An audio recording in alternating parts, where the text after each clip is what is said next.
Video में हमने article 1, 2, 3, 4 को बहुत अच्छे से देख लिया था। साथ ही साथ हमने बेरूबाड़ी विवाद पे भी चर्चा की थी। बेरूबाड़ी विवाद से हमारा आर्टिकल 1, 2, 3, 4 और अच्छे से कंप्लीट हो जाता है। हमारा जो आज का टॉपिक है ये है भारतीय संविधान का देशी रियासत का एकीकरण। उससे पहले मैं आपको ये बता दूं कि भाग 1 हमारा कंप्लीट हो चुका है, जिसमें आर्टिकल 1 से लेकर 4 कवर होते हैं।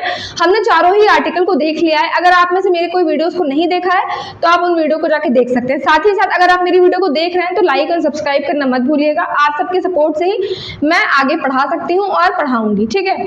तो चलिए अब हम थोड़ा सा हम 1947 के टाइम की चर्चा करते हैं, जब हमारा जो देश है जब वो आजाद हो रहा था, यानी कि स्वतंत्र हो रहा था। तो देखिए, जब भी कभी कोई इतना बड़ा देश है, भारत हमारा जब स्वतंत्र हो रहा था, यानी कि 1947 के बाद, जो 1947 में हमारा जो अखंड भारत है वो 2 भागों में बट जाता है, यानी कि एक भारत और एक पाकिस्तान। अब इतना बड़ा देश है, इतनी ज्यादा जनसंख्या है, इतनी ज्यादा पॉपुलेशन है, विविध धर्म के लोग हैं, यानी कि अलग अलग धर्म मानने वाले लोग हैं। तो यहाँ पे कुछ ना कुछ कन्फ्लिक्ट तो आते रहते हैं।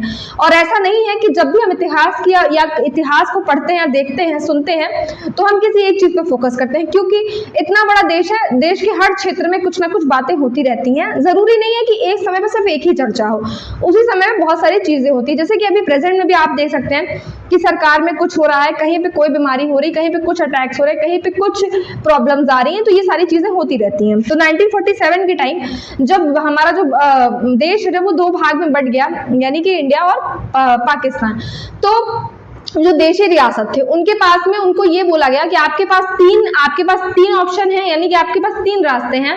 पहला, आप भारत में शामिल हो जाइए, दूसरा आप पाकिस्तान में शामिल होइए, तीसरा आप स्वतंत्र रहिए, यानी स्वतंत्र अपना क्षेत्र बनाइए, राज्य बनाइए।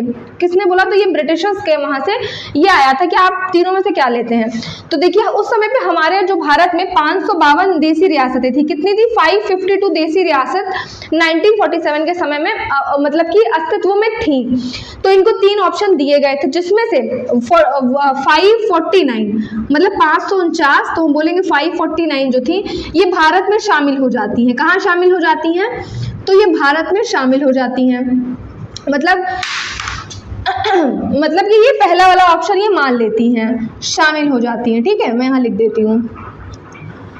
उसके बाद देखिए, अब जब 552 में से हमने 49 किया तो हमारे पास 3 जो देशी रियासत है, यानी कि 3 देशी रियासतें, ये क्या होती हैं? ये मानती नहीं है, यानी कि शामिल नहीं होती हैं। 3 देशी रियासत जो होती हैं ये भारत में नहीं शामिल होती, भारत में शामिल होने से इनकार करती है। इन तीनों के नाम होते हैं, देखिए, फर्स्ट वाली जो होती है वो हमारा हैदराबाद, सेकंड वाले की अगर हम बात करें तो जूनागढ़, और तीसरे की अगर हम बात करते हैं तो जम्मू, ठीक है। तो देखिए, हैदराबाद, जूनागढ़ एंड जम्मू। अब ये तीनों जो होते हैं, मतलब 552 में 49 मतलब 549 देशी रियासतों का तो एकीकरण भारत में स्वयं से ही हो जाता है, यानी कि वो खुद ही शामिल हो जाते हैं। लेकिन जो 3 देशी रियासत होती हैं, हैदराबाद, जूनागढ़ और जम्मू, ये जो देशी रियासत है ये नहीं होती हैं।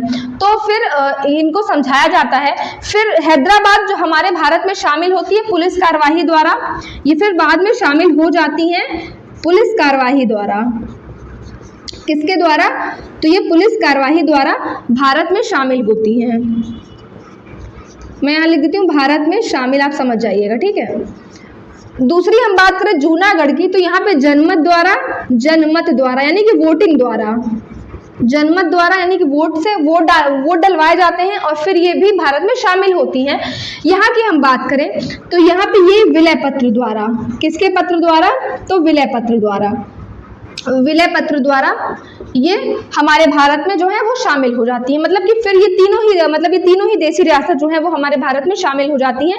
कभी कभी दोस्तों क्वेश्चन आ सकते हैं कि 552 में से 3 देशी रियासतों के नाम बताइए जो कि भारत में शामिल नहीं होती हैं, बाद में होती हैं। हो सकता है आपको मैचिंग्स भी दे सकते हैं कि 3 ऑप्शन लिख दें और 3 का सामने में अलग लिख दें, आपको मैच कराना हो तो ये याद रखिएगा, हैदराबाद पुलिस कार्यवाही द्वारा होती है, जूनागढ़ जनमत द्वारा और जम्मू विलय पत्र द्वारा। इन तीनों चीज को याद रखिएगा। नेक्स्ट थिंग्स में हम बात करते हैं कि उसके बाद, 1 मिनट रफ कर दूं उसको।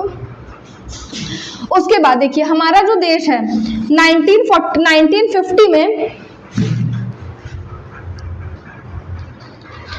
हाँ 1950 में 1950 में संविधान ने, किसने, हमारे भारत के संविधान ने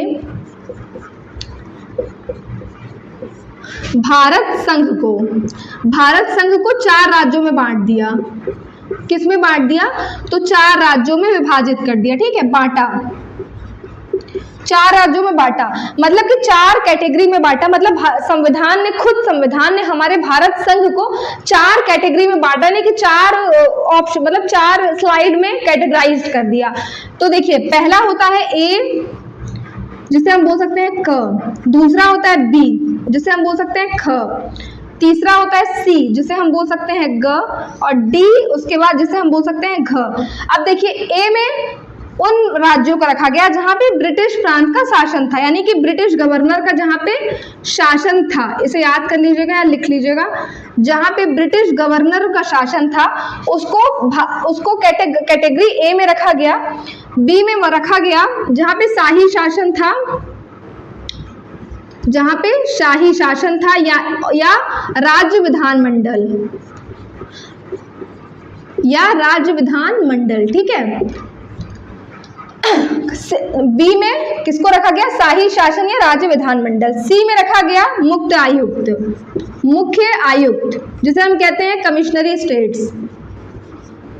सी में रखा गया मुख्य आयुक्त यानी कमिश्नरी स्टेट्स। एंड लास्ट डी में यानी घ में रखा गया यूनियन टेरिटरी को। किसको, तो यूनियन टेरिटरी को। और उस समय इसमें सिर्फ अंडमान एंड निकोबार को रखा गया था। किसको, तो अंडमान निकोबार को,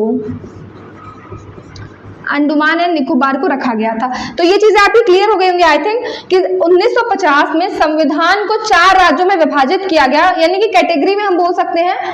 तो कौन कौन सी कैटेगरी में, क में ब्रिटिश गवर्नर, ब में यानी ख में शाही शासन था और राज्य विधानमंडल उस कैटेगरी में, सी में मुख्य आयुक्त, और घ यानी डी यानी घ यूनियन टेरिटरी, जिसमें अंडमान एंड निकोबार को रखा गया था। दोस्तों तो ये चीजें याद रखिएगा, क्वेश्चन भी कभी कभी से पूछ सकता है। अगर आपको स्क्रीनशॉट लेना है, लिखना है, तो आप लिख सकते हैं।